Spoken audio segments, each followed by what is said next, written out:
जय श्री राम। नमस्कार। श्राद्ध पक्ष की अमावस्या के दिन क्या करना चाहिए और कैसे हम हमारे पितरों का विसर्जन करें, तो इसी विषय पर मैं आज आपको जानकारी दूंगा। श्राद्ध पक्ष की अमावस्या के दिन आपको जितने भी ज्ञात अज्ञात पितर होते हैं जिन्हें हम नहीं जानते, 4-5 पीढ़ी पहले के, लेकिन वो होते हैं हमारे कुल के, तो हमें उनका श्राद्ध मनाना चाहिए। हम उनका नाम नहीं जानते, तो ऐसे में वो ज्ञात अज्ञात की कैटेगरी में आते हैं। तो किसी भी ब्राह्मण को बुलाकर उनके निर्मित तर्पण करना चाहिए, उन्हें भोजन कराना चाहिए, पिंडदान करना चाहिए, वस्त्र भेंट करना चाहिए। इससे क्या होता है कि जो ज्ञात अज्ञात पितर होते हैं उनकी कृपा भी मिलनी शुरू हो जाती है। व्यक्ति जिस पितर को जानता है उनके निर्मित तो सभी उपाय करता है, लेकिन जिन्हें नहीं जानता और ऐसी आत्माएं आपके घर पर है, तो आपने श्राद्ध जिस पक्ष के निर्मित मनाया है और बाकी के पितर तो ऐसे ही है, तो इसका फल हमें प्राप्त नहीं होता।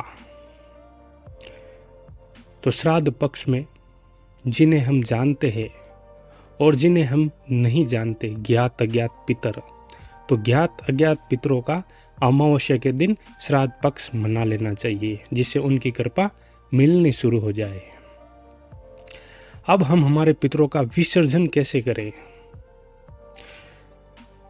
तो जितने भी हमारे पितरों के दिन होते हैं, मान लीजिए कि किसी किसी घर में 2 दिन होते हैं, तो किसी के 4 दिन, तो उन पितरों का पहले तो तर्पण किया जाता है और उसके बाद ये तर्पण घर पर ही होता है। उसके बाद एक गाय का सूखा हुआ गोबर, कंडा, उसकी पूरे घर में धुनी देनी होती है। और जितने मर्त परिजन, जितने हमने दिन मनाए, तो आपको उतने ही दीपक लेने हैं। मान लीजिए कि किसी घर में 4 दिन श्राद्ध पक्ष में पितरों के निर्मित मनाया गया, तो आपको 4 ही मिट्टी के दीपक लेने हैं और आपको दक्षिण मुखी होकर बैठ जाना है और उन दीपक को प्रज्वलित कर लेना है। दीपक प्रज्वलित हो जाए तब आपको हाथ जोड़कर आपको अपने पितरों को याद करना है और आपके मन में उनके निर्मित जितनी भी श्रद्धा है, तो आप उनसे बोलिए। जैसे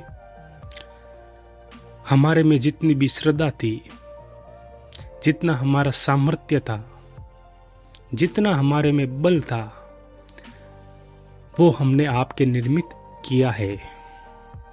अगर हमारे से कैसी भी कोई भी त्रुटि या गलती हो गई है इन श्राद्ध पक्ष के दिनों में, तो हे पितरदेव, आप नाराज मत हो और हम पर कृपा बनाए रखे, आपका आशीर्वाद पूरा साल रखे।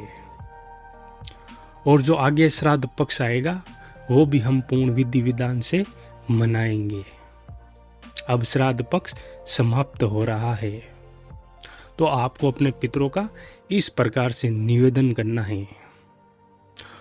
और उसके बाद आपको भगवान शंकर के मंदिर में जाना है। वहां जाने के बाद अपने पितरों के निर्मित उनकी मुक्ति के लिए या पितर योनि में किसी भी प्रकार की समस्या है, तो आप भगवान शंकर से निवेदन कीजिए और वापस अपने घर पर आकर वो जो दीपक है उन्हें आप पीपल में छोड़ दीजिए, तो इससे पितरों का विसर्जन हो जाएगा।